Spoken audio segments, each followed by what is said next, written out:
कृषि विज्ञान केंद्र रामगढ़ में जैविक खेती पर कार्यशाला आयोजित। मांडू प्रखंड अंतर्गत कृषि विज्ञान केंद्रीय मांडू के कृषि विज्ञान केंद्र रामगढ़ द्वारा जैविक एवं प्राकृतिक खेती को बढ़ावा देने के उद्देश्य से एक दिवसीय कार्यशाला का आयोजन किया गया।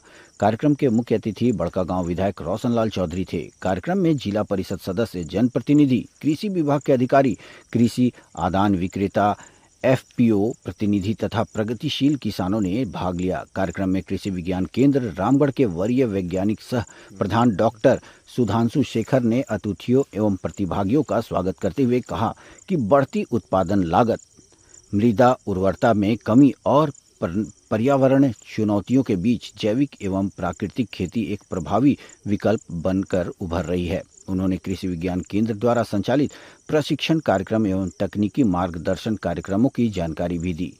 कार्यशाला के दौरान वैज्ञानिकों ने किसानों को वर्मी कॉम्पोस्ट, जीवामृत, धन जीवामृत, फसल विधिवीकरण तथा एकीकृत कृषि प्रणाली से संबंधित तकनीकी जानकारी दी।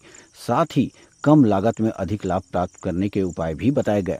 मुख्य अतिथि रोशनलाल चौधरी ने अपने संबोधन में कहा कि झारखंड में टिकाऊ एवं पर्यावरण अनुकूल कृषि व्यवस्था के लिए जैविक एवं प्राकृतिक खेती को जन आंदोलन बनाने की आवश्यकता है। उन्होंने किसानों से आधुनिक वैज्ञानिक तकनीकी और पारंपरिक कृषि पद्धतियों को अपनाने की अपील की। कार्यक्रम में 170 से अधिक किसानों ने भाग लिया। कार्यक्रम का समापन धन्यवाद ज्ञापन एवं राष्ट्रगान के साथ किया गया।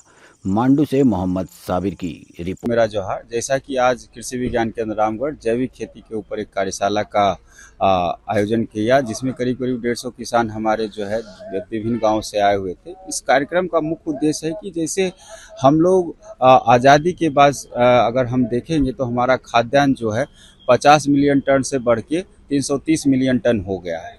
तो जब हम खाद्यान्न पे आत्मनिर्भर हो गए, लेकिन इसका परिणाम ये हुआ कि हमारा जो संसाधन है उसका काफ़ी दोहन हुआ। खास करके हमारी मिट्टी की गुणवत्ता धीरे धीरे कम हो रही है। इसके कारण जो है हमारा मिट्टी का गुणवत्ता कैसे कायम रहे, इसके लिए हम लोगों ने खेत बचाओ अभियान जो 1 जून से विभिन्न गांव में, रामगढ़ के गांव में हम लोग इसका अभियान चला रहे हैं और किसान भाई बहुत उत्साह से इसमें भाग ले रहे हैं।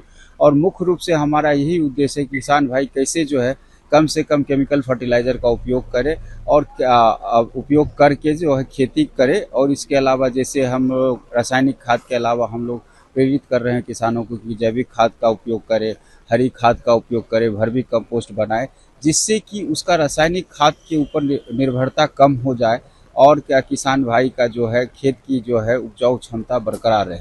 जैसा कि आपको मालूम होगा कि हम लोग अगर रासायनिक खाद का प्रयोग अगर इसी तरह करते रहेंगे तो क्या होगा, इसका परिणाम कि आने वाला समय में हमारी भूमि बंजर हो जाएगी।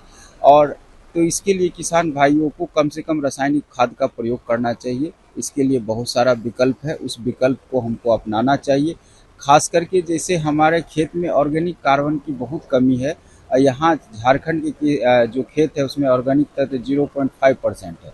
तो इस जो 0.5% जो है काफ़ी कम होता है। तो इसके लिए किसान भाई को कार्बनिक खेती जो है जैविक खेती इसको अपनाना चाहिए, हरी खाद का प्रयोग करना चाहिए, जैविक खाद का प्रयोग करना चाहिए। तो ये इसी सब विषयों पर आज का यह कार्यक्रम था।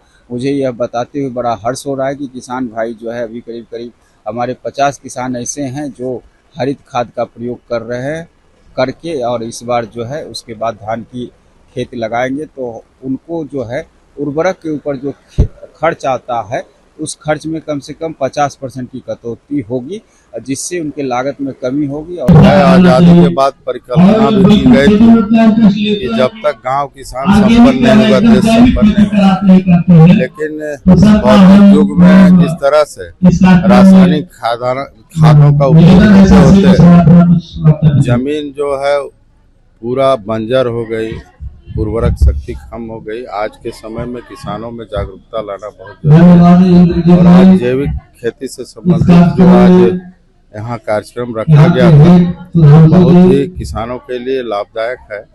हम चाहेंगे कि इस तरह का कार्यक्रम गांव में भी हो ताकि किसानों में अवेयरनेस आए और खेती के प्रति, जैविक खेती के प्रति, प्राकृतिक खेती के प्रति लोग जानकार हों और अच्छे ढंग से खेती करें।